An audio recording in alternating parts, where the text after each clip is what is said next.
The dust hung thick in the air as Porter Jenkins slapped down $2 on the auction block.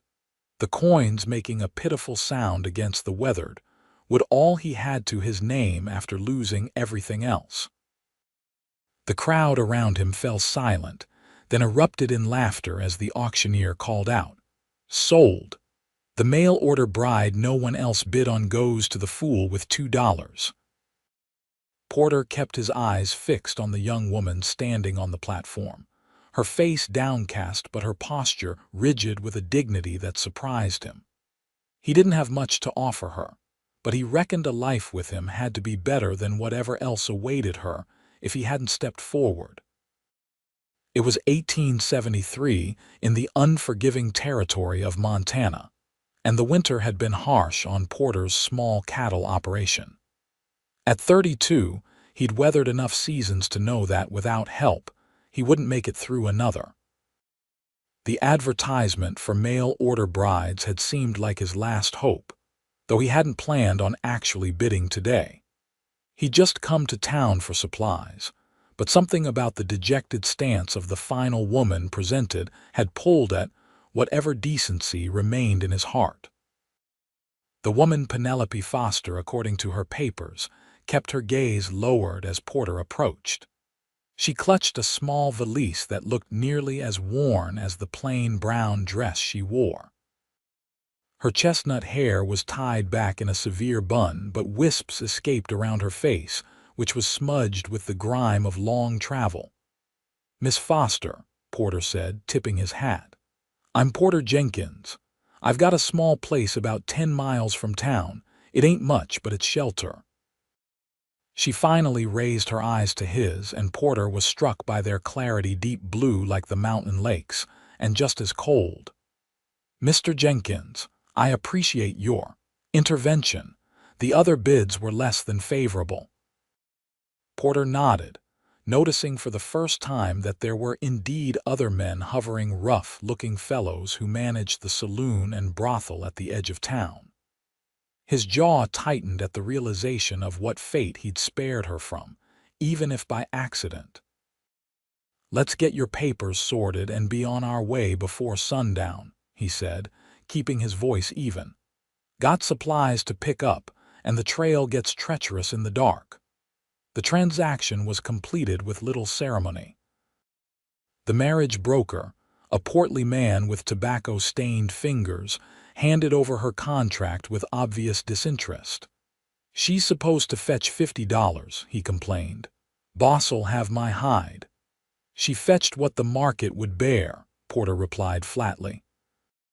$2 was the only bid you got that wasn't looking to put her to work on her back. The broker's face reddened.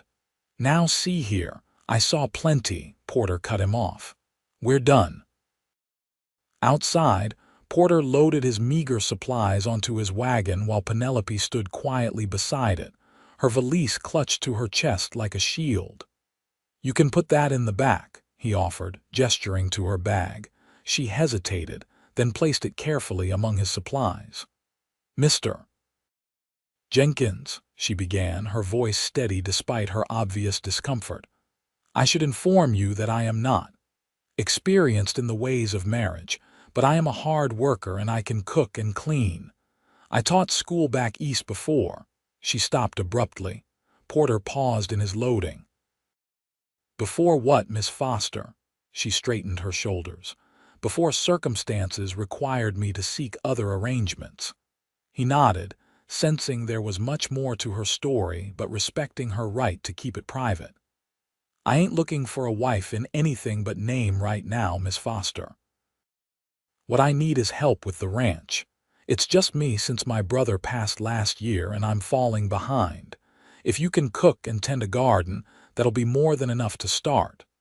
Relief visibly washed over her features, though she maintained her composure. "I understand. Thank you for your candor." The ride to Porter's ranch was mostly silent, save for the creaking of the wagon and the occasional comment about the landscape.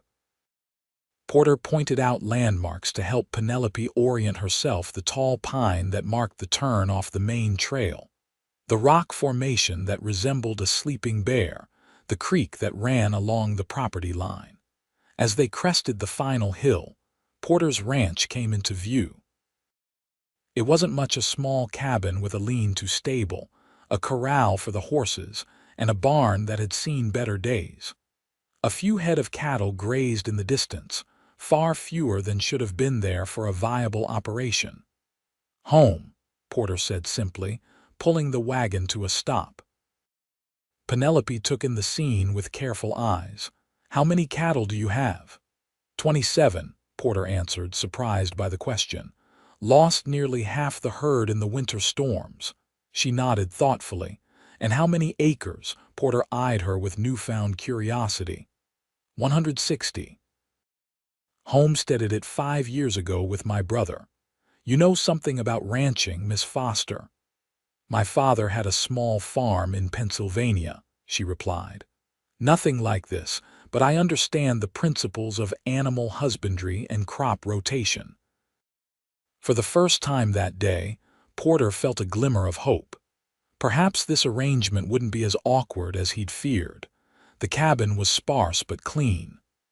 Porter had made an effort to tidy up whenever he went to town, never knowing when he might return with supplies or, apparently, a wife. There was one main room with a stone fireplace, a rough-hewn table with 2 chairs, and a small kitchen area. A door led to a single bedroom. "You'll take the bedroom," Porter said, setting down her valise. "I'll bunk out here by the fire." Penelope looked at him with surprise. "Mr. Jenkins, I cannot displace you from your own bed." "Porter," he corrected gently. "If we're to live together even just as partners in this venture, you might as well use my given name, and it's no trouble. Been falling asleep by the fire most nights anyway." She nodded slowly. "Then you must call me Penelope." She paused, looking around the cabin with a practical eye. "Is there water nearby?" "Well, out back, and the creek's about 50 yards down the slope. Good fishing there too when there's time." "I'll prepare supper," she said, moving toward the small pantry. "You must be hungry after the journey." Porter watched her begin to examine his supplies with efficient movements. There was something about her that didn't fit the image of a desperate mail-order bride. Her speech was educated, her manner composed despite her circumstances. And those eyes, they held secrets and sorrows that made him wonder what had driven her to such a desperate measure, as offering herself as a bride to unknown men in the untamed West. As the sun set over the mountains, casting long shadows across the small ranch, Porter found himself with more questions than answers about Penelope Foster. But one thing was certain: for $2, he'd gotten far more than he'd bargained for. The first week of their arrangement passed in a careful dance of boundaries and adjustments. Penelope rose before dawn each morning, prepared a simple but hearty breakfast, and had Porter's lunch packed before he headed out to work with the cattle. She spent her days scrubbing the cabin to a shine it hadn't seen since it was built, mending clothes that Porter had thrown in a corner to deal with someday, and studying his small collection of books on animal husbandry and ranching. Porter returned each evening to find a hot meal waiting and a transformed living space. The cabin slowly took on a more hospitable feel, wildflowers in a tin can on the table, a quilt sheet unpacked from her valise spread over the back of his chair, the floors swept clean of the ever-present dust. On the 8th day, as Porter was saddling his horse, Penelope approached wearing a pair of men's trousers she'd altered and one of his old shirts with the sleeves rolled up. "I'd like to come with you today," she said without preamble. "To learn the operation." Porter paused, bridle in hand. "Miss Penelope, ranching isn't ladies' work." She raised an eyebrow. "Neither is starving because a ranch fails. You said yourself you're short-handed. I'm not afraid of hard work." He studied her for a moment, taking in the determined set of her jaw and the practical way she'd dressed. "Can you ride?" "Yes. Not Western style, but I can stay on a horse." Porter let out an older mare, gentle but still strong, This is Maple. She'll treat you fair if you do the same." By midday, Porter had to admit he was impressed. Penelope had a natural way with the animals and an eye for detail. She spotted a heifer hiding in the brush, clearly sick, that Porter might have missed until it was too late. "Bloat," she said confidently, examining the distended stomach of the animal. "My father's cattle would get it sometimes when they found the clover patch." Together, they managed to ease the heifer's discomfort. As they worked side by side, Porter found himself watching Penelope's hands, strong but feminine, moving with purpose and knowledge. There was something comforting about not being alone with the weight of the ranch anymore. That evening, as they sat at the table eating the stew Penelope had left simmering all day, Porter finally asked the question that had been nagging at him. "Why'd you come out here, Penelope? A woman with your education and skills could have found work back east." Penelope set down her spoon, her eyes fixed on some middle distance. For a moment, Porter thought she wouldn't answer. "I taught at a girls' school in Boston," she began quietly. "I was good at it. The headmistress was pleased with my work, the students respected me, and I had a small but comfortable life." She took a deep breath. "The headmaster's son took an interest in me. At first, I was flattered he came from wealth, had connections, seemed genuinely interested in my thoughts on education." Porter remained silent, sensing the turn in her story. "He asked me to marry him, and I accepted. 2 weeks before the wedding, I discovered he had made the same proposal to the daughter of a shipping magnate. When I confronted him, he laughed. Said a penniless teacher should be grateful for whatever attention a man of his standing would give her." Her hands tightened around her cup. "I broke the engagement publicly. He spread rumors that I had been improper with him. The school asked for my resignation. No other school would hire me. My reputation was ruined." Porter's jaw clenched at the injustice of it. "So you came west?" She nodded. "I saw an advertisement for mail-order brides. It seemed my only option, as I have no family left. I used the last of my savings for the train ticket." She finally looked up at him, a flash of vulnerability crossing her features. "I never expected to be auctioned off like cattle. When no one bid but those men from the saloon, I thought—" She stopped, unable to finish. "And then I showed up with my $2, Porter said softly. "Yes." A small smile touched her lips. "My knight in worn leather, bearing silver dollars instead of armor." Porter felt heat rise to his face. "Weren't nothing noble about it, just seemed wrong is all. Nevertheless, I am grateful." She hesitated. "Porter, I want you to know that I intend to earn my keep here.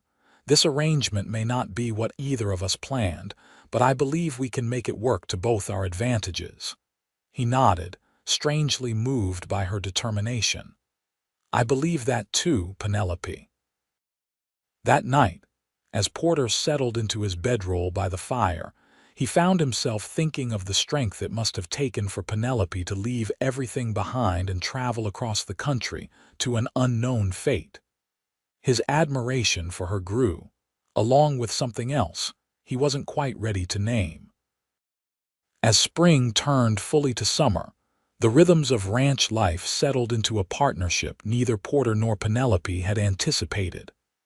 They worked the land together, mended fences side by side, and gradually, the small herd began to thrive under their combined care. Porter taught Penelope to ride Western style and to use a lasso. She surprised him by being a fair shot with a rifle, a skill her father had insisted every woman should have, just in case. In the evenings, they would sit on the small porch Porter had built onto the front of the cabin, watching the sunset paint the mountains in hues of gold and purple. Sometimes they talked, Porter telling stories of his younger days riding with cattle drives, Penelope sharing memories of her teaching days. Other times they sat in comfortable silence, the kind that only comes when two people have begun to understand each other beyond words. One evening in late July, as they sat shelling peas from Penelope's thriving garden, Porter noticed how the setting sun caught in her hair, which she had taken to wearing in a simple braid rather than the severe bun of their first meeting. She looked up, catching him watching her, and something passed between them, a current of awareness that had been building slowly over the weeks. Porter cleared his throat and looked away. "Town's having a social next Saturday. Thought you might like to go, meet some of the other women thereabouts." Penelope's hand stilled. "Are you sure? People might talk." "Let them talk," Porter said with more force than he intended. "You're my wife on paper. Ain't nothing improper about a man taking his wife to a social." She studied him for a moment, then nodded. "I would like that, thank you." The town social was held in the newly built schoolhouse, a point of pride for the growing community. Porter felt an unusual nervousness as he drove the wagon toward town, conscious of Penelope beside him in her best dress, a deep blue calico she'd carefully pressed for the occasion. He'd made an effort himself, shaving clean and wearing a shirt without a single patch. The schoolhouse was strung with paper lanterns, and a trio of musicians played lively tunes as couples danced and children ran about. Porter noticed several heads turn as he and Penelope entered, whispers following in their wake. "That's Jenkins, ain't it? With a woman. Heard he bought her for $2 when nobody else would bid. Mail order bride, they say. Wonder what's wrong with her." Porter's jaw tightened, but Penelope laid a gentle hand on his arm. "It's all right," she murmured. "I expected as much." Before he could respond, they were approached by a woman with kind eyes and a practical manner. "You must be Mrs. Jenkins," she said warmly. "I'm Sarah Miller, the doctor's wife. We've been hoping you'd come to town. We have a ladies' aid society that meets every other Tuesday." Penelope's surprise was evident, but she recovered quickly. "Thank you, Mrs. Miller. I'm Penelope. It's a pleasure to meet you. Sarah, please. And this must be your husband. Dr. Miller mentioned treating your brother last year. I'm sorry for your loss." Porter nodded, touched by the simple acknowledgement. "Thank you, madam." More introductions followed, and Porter watched with a mixture of pride and something deeper as Penelope charmed the townspeople with her intelligence and grace. She was particularly drawn to the new schoolteacher, an earnest young woman overwhelmed by the prospect of teaching children of all ages in one room. "If you ever need assistance," Penelope offered, "I taught for several years back east." The young teacher's relief was palpable. "Would you consider coming in once a week? Even just to help with the older students' literature and mathematics would be a blessing." Penelope glanced at Porter, a question in her eyes. He nodded, understanding her need for something that was hers alone, something that connected her to the woman she had been before. "I'd be honored," she told the teacher. Later, as the musicians struck up a waltz, Porter surprised himself by holding out his hand to Penelope. "May I have this dance, Mrs. Jenkins?" Her eyes widened, but she placed her hand in his. "I didn't know you danced, Mr. Jenkins." "There's a lot we're still learning about each other," he replied, leading her to the makeshift dance floor. Porter wasn't a skilled dancer, but years of working with horses had given him a certain natural grace. Penelope followed his lead easily, and soon they were moving in harmony among the other couples. Porter was acutely aware of his hand at her waist, of the subtle scent of lavender that clung to her hair, of the way her eyes shone in the lantern light. As they danced, the whispers around them changed tone. "They move well together. She's brought that ranch back from the brink, from what I hear. $2. Seems Jenkins got himself a bargain after all." The ride home was quiet, but it was a different quality of silence than before, charged with unspoken thoughts and new awareness. When they reached the ranch, Porter helped Penelope down from the wagon, his hands lingering at her waist a moment longer than necessary. "Thank you," she said softly. "It was a lovely evening." "It was," he agreed, suddenly awkward. "You were a hit with the townspeople." She smiled. "They were very kind. It will be nice to help at the school." They stood for a moment in the moonlight, something hovering between them that neither was ready to acknowledge. Finally, Porter stepped back. "Better get some rest. Cattle won't wait come morning." As summer faded into fall, the ranch flourished under their combined efforts. The garden Penelope had planted yielded a bountiful harvest, which she preserved for the winter months ahead. Porter's herd, while still small, was healthier than it had been in years. Together, they repaired the barn roof and reinforced the corral, preparing for the harsh Montana winter to come. Penelope began riding into town once a week to assist at the school, returning with news and occasional small luxuries: a bit of ribbon, a book of poetry, coffee beans from the general store. She joined the Ladies' Aid Society, which met at Sarah Miller's home, and gradually found herself accepted into the community not as the woman Jenkins bought for $2, but as Penelope in her own right. Porter found himself watching the clock on the days she went to town, an unfamiliar restlessness overtaking him until he heard the sound of Maple's hooves announcing Penelope's return. The cabin felt empty without her presence, her humming as she worked, the scent of whatever she was cooking for their supper. One October afternoon, as Porter was mending a fence line, he spotted a rider approaching not from the direction of town, but from the north. He straightened, hand moving instinctively to the revolver at his hip. Visitors were rare, and not always welcome in these parts. As the rider drew closer, Porter recognized him as James Wilson, a rancher from 20 miles north with a reputation for hard deals and sharp practices. Porter had avoided doing business with him when possible, but as Wilson's ranch had prospered while others struggled, that was becoming increasingly difficult. "Jenkins," Wilson called as he reined his horse to a stop. "Been a while." Porter nodded coolly. "Wilson, what brings you this way?" Wilson dismounted, a tall man with a prosperous belly and cold eyes. "Heard you got yourself a wife. Mail order, they say."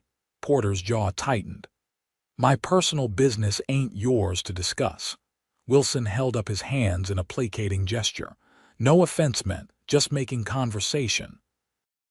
He glanced around the ranch, taking in the improvements. "Place is looking better than last time I passed by. Heard you lost half your herd last winter. We're managing." Wilson raised an eyebrow. "So the wife's more than just decoration then?" Porter took a step forward, anger rising. "State your business, Wilson. I've got work to do." Wilson's smile didn't reach his eyes. "Always direct, Jenkins. I like that about you. I'm here to make you an offer. I'm expanding my operation, looking to acquire more grazing land. Your property would connect nicely with my south pasture." "Not interested in selling." "I haven't named a price yet." "Don't matter what price. This land isn't for sale." Wilson studied him. "Times are hard, Jenkins. Winter's coming. A smart man knows when to cut his losses and move on. I'll give you a fair price enough to set yourself up somewhere else, maybe back east where your wife comes from." The thought of taking Penelope away from the home she'd helped build, the community she was becoming part of, made Porter's decision even easier. "Like I said, not interested." "Now if you'll excuse me." Wilson remounted his horse, his expression hardening. "Think about it, Jenkins. Offer won't stand forever. Man in your position should consider all his options." As Wilson rode away, Porter couldn't shake the feeling that the visit had been more than a simple business proposition. Something about Wilson's manner, the way his eyes had surveyed the property, the mention of Penelope left Porter uneasy. That evening, when Penelope returned from town, Porter told her about Wilson's visit. He has a reputation for getting what he wants, she said thoughtfully. Dr. Miller mentioned that the Abernathy family sold to him last spring after their well mysteriously went dry. Porter frowned. You think he'd sabotage our water? I think a man who wants your land badly enough might try many tactics. She hesitated. Porter, if you want to sell, I don't, he said firmly. This is our home. The word our hung between them, its significance not lost on either of them. Penelope's eyes softened as she reached across the table to touch his hand briefly. Then we'll defend it, she said simply. The first snow came early that year, blanketing the ranch in pristine white. Porter and Penelope had prepared well. The barn was stocked with hay, the root cellar full of preserved vegetables, the woodpile stacked high against the cabin wall. Still, the sudden onset of winter meant Porter spent long hours ensuring the cattle had access to feed and unfrozen water. He returned one evening to find Penelope at the table, an array of papers spread before her. She looked up as he stamped the snow from his boots. I've been going through the accounts, she said without preamble. Porter hung his coat by the door. Didn't know we had accounts to go through. Exactly the problem. She gestured to the papers. You've been tracking expenses haphazardly at best. I've organized everything from the past year as best I could from your notes. He approached the table, surprised by the neat columns of figures. You have a way with numbers. I taught mathematics, remember? She pointed to a final tally. If we sell the 10 steers you've been fattening at current market prices, we'll have enough to get through winter and purchase those breeding heifers you mentioned in the spring. Porter sat heavily in the chair across from her, a wave of gratitude washing over him. All his life, he'd struggled alone, first to prove himself to his father, then to make the ranch work with his brother, and finally to keep it going after Thomas died. Having someone beside him, someone who brought their own skills and perspective to the challenges they faced, was a gift he hadn't known to wish for. Thank you, he said simply. Penelope looked up, surprised by the emotion in his voice. It's just bookkeeping. It's more than that. He reached across the table and covered her hand with his own. It's you caring about this place, about, he hesitated, about our future here. Her eyes met his, a flush spreading across her cheeks. It is our future, isn't it? Not just an arrangement anymore. Porter held her gaze, something shifting between them. Hasn't been just an arrangement for some time now, Penelope.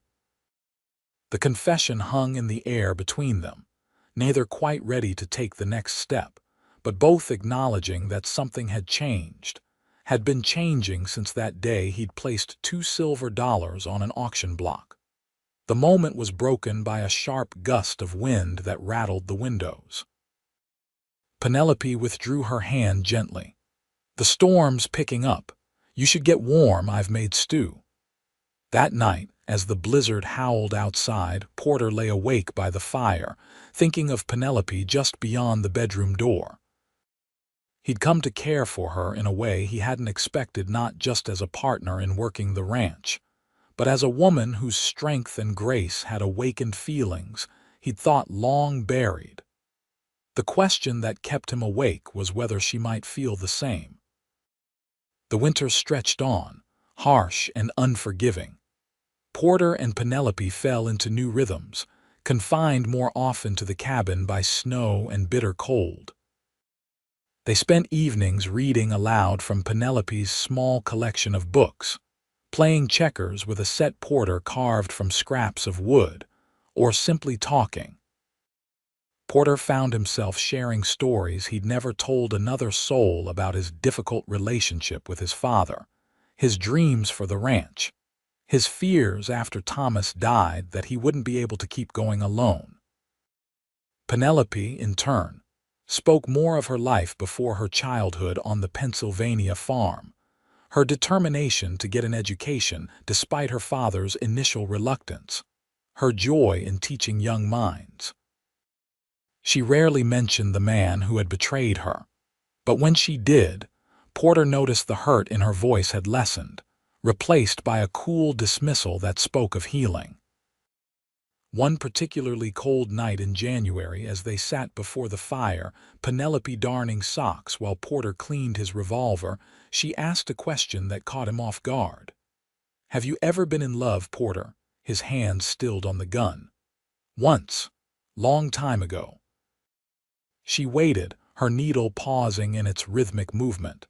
"Her name was Elizabeth, daughter of a rancher near where I grew up in Texas. We were sweet on each other since we were 16. He set the revolver aside. "I asked her to marry me when I was 20. She said yes." Penelope's expression was gentle. "What happened?" "War happened. I joined up with the Confederacy not because I believed in the cause particularly, but because everyone was going. By the time I came back 3 years later, she'd married a banker from Austin." He shrugged, an old pain dulled by time. "Can't blame her, wasn't sure I'd come back at all." "I'm sorry," Penelope said softly, "was a lifetime ago." He looked at her, firelight playing across her features. "What about you? Was that man in Boston, was he your first love?" She shook her head, a sad smile touching her lips. "I thought he was at the time, but looking back, I was more in love with the idea of him, of stability, of belonging somewhere. I didn't really know him, not truly." She set her darning aside. "I've come to believe that real love must be built on knowing someone, seeing their flaws and strengths alike, and choosing them anyway." Porter felt a tightness in his chest at her words. "That's a wise way of looking at it." Their eyes met across the small space between them, and Porter wondered if she could hear the quickening of his heart. He wondered if she knew that he was coming to know her, her determination, her intelligence, her occasional stubbornness, her quiet strength, and that knowing her had only deepened his admiration. Before either could speak further, a noise from outside broke the moment, the distinctive sound of cattle in distress. Porter was on his feet instantly, reaching for his coat. "Stay here," he told Penelope as he grabbed his rifle. "Might be wolves." "I'm coming with you," she said firmly, already pulling on her own coat. "You shouldn't go alone." Outside, the bitter cold stole their breath as they made their way toward the cattle pen, lantern held high against the darkness. The herd was agitated, moving restlessly despite the late hour and cold. As they drew closer, Porter saw why the gate to the pen stood open, and several cattle had already wandered out into the deep snow. "Someone's opened the gate," Penelope said, her voice tight with anger. Porter nodded grimly. "Help me get them back in. If they scatter in this cold, we'll lose them for sure." For the next hour, they worked to herd the cattle back into the pen, struggling through snow drifts and against the animals' confusion. By the time they secured the gate with extra rope, both were exhausted and half frozen. Back in the cabin, as they huddled before the fire trying to warm numbed fingers and toes, Porter's mind worked furiously. "This was deliberate," he said. "Someone wanted our cattle to scatter and die in the cold." "Wilson," Penelope said, her expression hard. "He wants you desperate enough to sell." Porter nodded slowly. "Likely, but he won't succeed." He looked at her, at the determination in her eyes that matched his own. "We've worked too hard. We need to be more vigilant," she said. "Take turns keeping watch at night." "I'll do it. You need your rest." She shook her head firmly. "We're partners in this, Porter, equal partners. I'll take my turn." The pride he felt in that moment nearly overwhelmed him. Equal partners. Not just in working the ranch, but in facing whatever challenges came their way. He reached out, almost without thinking, and tucked a strand of hair behind her ear, his fingers lingering against her cheek. "Equal partners," he agreed softly. For a heartbeat, they remained frozen in that moment of contact, something electric passing between them. Then Penelope leaned into his touch, just slightly, her eyes never leaving his. Porter felt a surge of courage and leaned forward, closing the distance between them. Their lips met in a kiss that started tentative but quickly deepened as months of growing feelings found expression. When they finally pulled apart, both breathless, Porter rested his forehead against hers. "I've been wanting to do that for a while now," he admitted. "I've been hoping you would," she whispered back, a smile in her voice. That night, for the first time, Penelope didn't sleep in the bedroom alone. Porter held her close as the wind howled outside, marveling at how perfectly she fit against him, how right it felt to have her in his arms. They spoke in whispers of feelings long held back, of growing admiration turned to deeper emotion, of a partnership that had become so much more. In the weeks that followed, Porter and Penelope faced the winter's challenges together, not just as rancher and helper, not just as paper-married strangers, but as a couple united by genuine affection and shared purpose. They continued their vigilance, taking turns keeping watch for any further sabotage, but none came. Perhaps Wilson had decided his tactics wouldn't work, or perhaps the brutal weather made further mischief too difficult. As February gave way to March, and the first hints of spring began to appear in longer days and occasional thaws, Porter found himself making plans he hadn't dared consider before. The cattle had survived the winter better than expected, thanks to their careful management. The accounts Penelope kept showed they would indeed be able to expand the herd come spring. And most importantly, the future no longer seemed a lonely proposition of endless work with little reward. One evening, as they sat on the porch watching the sunset paint the snow-covered landscape in pinks and golds, Porter took Penelope's hand in his. "I've been thinking," he began, suddenly nervous. "When I bid those $2 for you, I never expected us. I certainly never expected to fall in love." Penelope's eyes widened at the words he hadn't yet spoken aloud. "I love you, Penelope," he continued, his voice steadier now. "Not just for your help with the ranch, not just for your companionship, but for who you are. Your strength, your kindness, your determination. I know we're already married on paper, but I was wondering if you might consider making it real, not because of a contract or circumstances, but because we choose it. Because we choose each other." Tears glistened in Penelope's eyes as she squeezed his hand. "I love you too, Porter. When I came west, I was running from a past I wanted to forget. I never expected to find a future I want to remember, to cherish." She smiled through her tears. "Yes, I choose you, I choose us." Porter pulled her into his arms, his heart fuller than he'd ever known it could be. The woman no one had wanted, the woman he'd claimed with his last $2, had become the greatest blessing of his life, the hope he hadn't known he needed, the partner he hadn't dared to wish for. Spring arrived in earnest, bringing with it new life and new beginnings. The meadows surrounding the ranch burst into wildflowers, the creek ran full with snowmelt, and the cattle grew fat on fresh grass. Porter and Penelope rode out together most days, working side by side to repair winter damage, check on the herd, and prepare for the calving season ahead. In town, they were no longer objects of curiosity and gossip, but accepted members of the community. Penelope continued her work at the school 1 day a week, her natural gift for teaching earning the respect of parents and children alike. Porter found himself included in discussions about cattle prices and range management, his quiet competence recognized by other ranchers. One Sunday in April, after the small church service, Reverend Thomas approached them with a smile. "Mrs. Jenkins, Mr. Jenkins, might I have a word?" They followed him to the church steps, exchanging curious glances. "I understand," the Reverend began, "that your marriage began as a matter of practicality. Such arrangements are common out here, of course." He cleared his throat.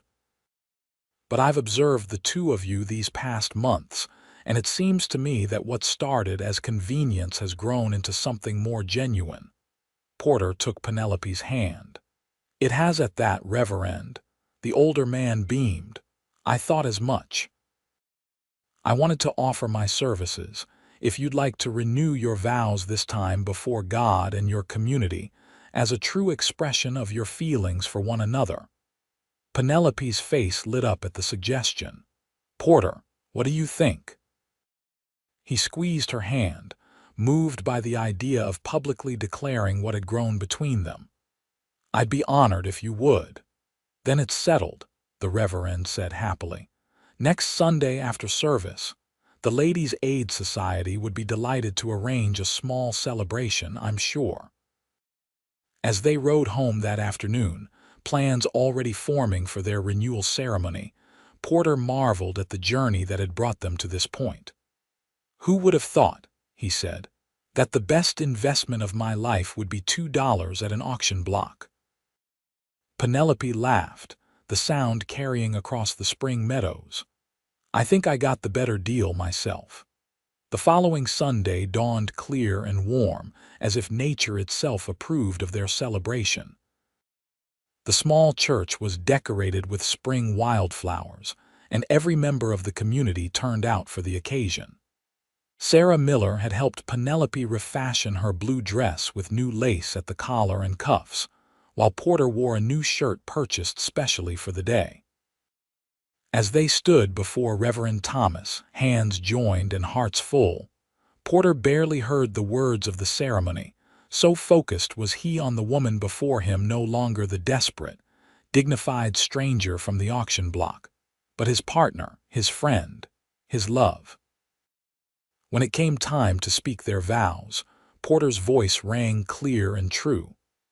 "Penelope, when I found you, I was a man with nothing but a struggling ranch and $2 to my name.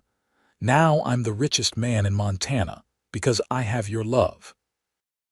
I promise to cherish you, to stand beside you through whatever life brings, to be your equal partner in all things, for all the days we're given." Tears shone in Penelope's eyes as she responded, "Porter, you saw value in me when no one else did. You gave me not just a home, but purpose and respect, and in time, love. I promise to face life's challenges with you, to share its joys, to build our dreams together, for as long as we both shall live." When Reverend Thomas pronounced them husband and wife truly, this time, in heart as well as law, the small church erupted in cheers.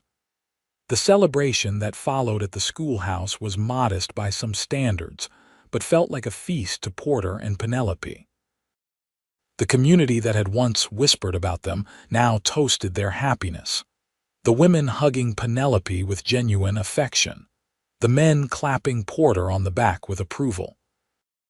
As the afternoon waned, Porter noticed James Wilson standing at the edge of the gathering, watching with an unreadable expression.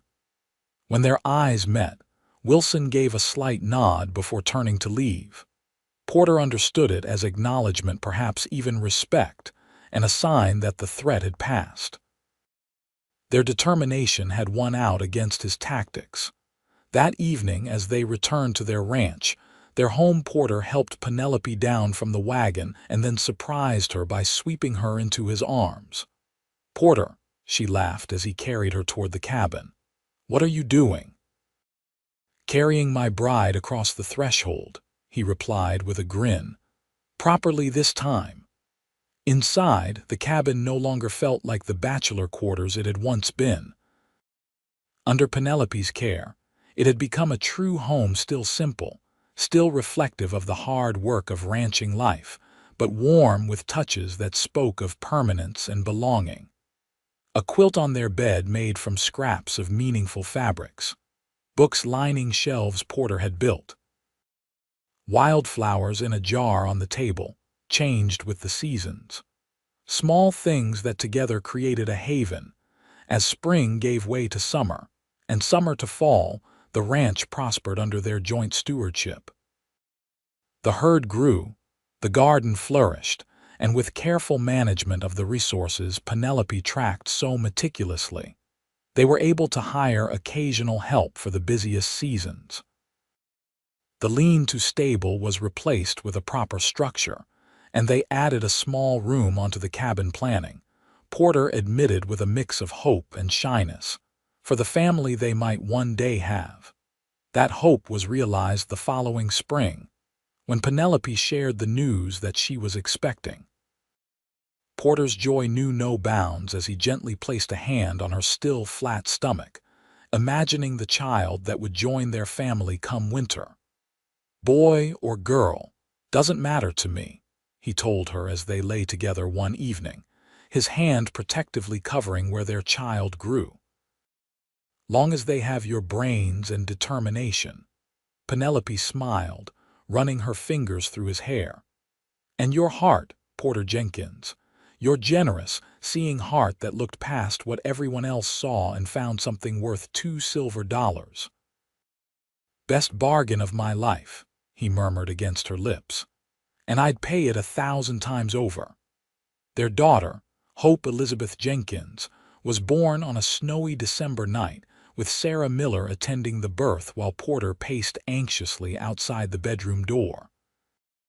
When he was finally allowed in, the sight of Penelope holding their tiny daughter, exhausted but radiant, brought him to his knees beside the bed. "She's perfect," he whispered, touching a gentle finger to his daughter's downy head. "Just like her mother." As Hope grew from infant to toddler, the ranch continued to thrive. Porter and Penelope worked as they always had, side by side when possible, dividing tasks when necessary, each contributing their strengths to their shared enterprise.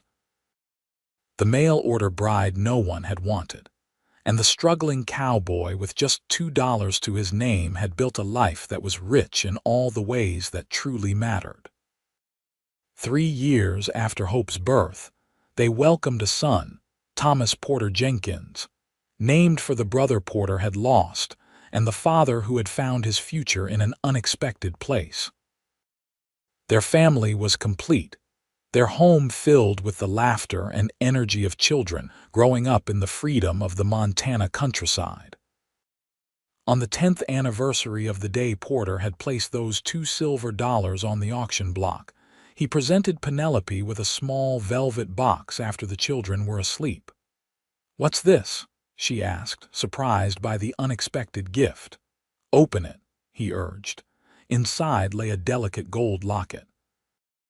When Penelope opened it, she found something unexpected: $2 polished to a high shine, set into either side of the locket. "I've kept them all these years," Porter explained softly. "A reminder of how the smallest actions can change the course of a life. Of how the best things come from the most unlikely beginnings." Tears filled Penelope's eyes as she closed the locket and let Porter fasten it around her neck. "Our beginning," she said, touching the pendant where it rested against her heart. "And our middle," he agreed, taking her in his arms. "But nowhere near our end." As they stood together in the home they had built, surrounded by the life they had created together, Porter knew with absolute certainty that those $2, all he'd had to his name on that dusty day a decade ago, had purchased not just a wife, not just help with a struggling ranch, but his very future. His hope, his happiness. And in a world as uncertain as the wild Montana territory, that was a bargain beyond price. Penelope Jenkins, once the mail-order bride no one wanted, had become the heart of a thriving ranch, the beloved teacher who rode into town each week to share her knowledge with the community's children, the mother who read stories by lamplight and taught her daughter and son both practical skills and book learning.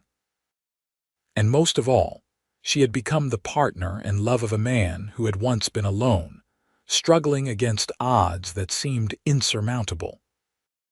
Together, they had built something that would last: not just a ranch, not just a family, but a legacy of love that had begun with $2 silver and the courage to see value where others saw none.